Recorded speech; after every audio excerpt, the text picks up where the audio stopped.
Welcome back to Frontline News. I'm Cody Barrett. It's now time for Frontline Business. Prime Minister Andrew Holness remains convinced the government can achieve its 5% in 4 years economic growth target. More from Kimberly Broderick. Mr. Holness says while the latest growth figure shows the Jamaican economy below 2% growth, he believes things will improve soon. I want to see the economy go past 2% in growth. And that is on its way. We see it building up.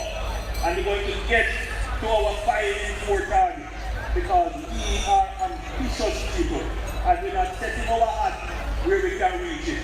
We're setting high targets and we're working hard towards them. The Planning Institute of Jamaica forecasts that growth will be within the range of 2 to 3% for the 2018-2019 fiscal year.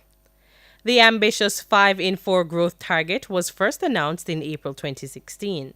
In the meantime, the Prime Minister has announced a major development for Portland, which he says will bring jobs for residents of the parish. He says the Factories Corporation of Jamaica is leading plans for the development of an industrial estate at Boundbrook. Mr. Holness notes that the town of Port Antonio has grown without much planning and has become very congested.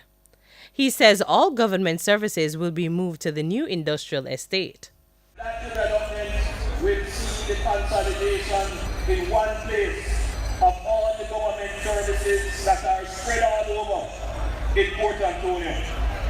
It is going to give space for business process outsourcing development, BPO, that will generate significant employment for the young people of Portland. And it will give space for manufacturing and light industries to see to the development. He was speaking on Sunday night during a political meeting held in Port Antonio to endorse Anne-Marie Vaz as the Jamaica Labour Party's candidate for East Portland. The constituency is currently represented in Parliament by the People's National Party's Dr. Linval Bloomfield. Kimberly Broderick, Frontline Business. A group of financial institutions has partnered to strengthen Jamaica's financial system against adverse crisis.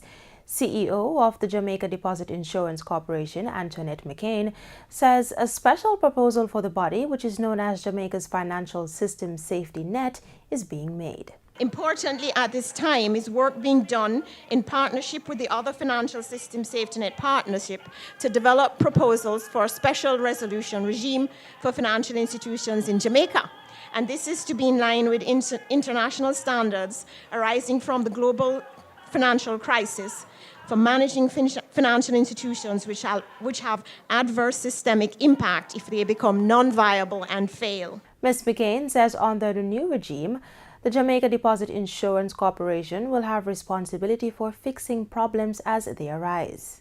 The proposed new special resolution regime envisages the JDIC as an agency which administers resolution strategies. For this purpose, the corporation continues to build on and enhance its institutional capacity and expertise in preparation for these responsibilities. The Bank of Jamaica is reporting that stock market activity for the April to June quarter had mixed results. The volume of stocks traded increased by 32.8% relative to a decrease of 41.3% in the previous quarter. The BOJ says the increase principally reflected market activity during May. Meanwhile, the value of stocks traded and the number of transactions decreased by 3.5% and 19% respectively. The central bank notes that stock market price appreciation was broad-based and reflected the performance of stocks within 5 of the 7 sectors. 4 of the 5 sectors also contributed to the top 10 performing stocks for the 3 months. The manufacturing and other categories accounted for 7 of the top 10 advancing stocks. The conglomerate category reflected the highest average price appreciation of 13.8% for the June quarter relative to the previous 3 months. On the foreign exchange market, the US dollar is being sold for an average $137.06. The Canadian is trading at $104.82. The pound sterling for $178.28, while the euro is being sold for $158.76. In Monday's trading session, the JSE Combined Index advanced by 3,729 points to close at over 300,000. Overall market activity resulted from trading in 54 stocks, of which 22 advanced, 19 declined, and 13 traded firm. The junior market index advanced by 80 points to close at 3,392. Stocks advancing were 138 Student Living, Blue Power Group, Caribbean Cream, Caribbean Cement, and Dermont Trading. Stocks declining were AMG Packaging and Paper, Berger Paints, Carreras Limited, Grace Kennedy, and GUS Corporation.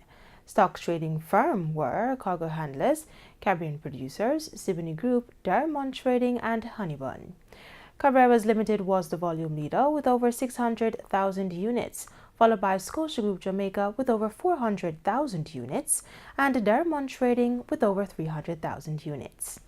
And in news in oil prices were mixed on Monday, pulling back from an early rally after data suggested U.S. crude inventories might build, weighing on the market. U.S. crude futures settled down 21 cents at $67.54 a barrel. Brent crude oil rose 54 cents to $77.37 a barrel after touching a session high of $77.92 a barrel. And that's it for Frontline Business. I'm Cody Barrett, wishing you pleasant viewing.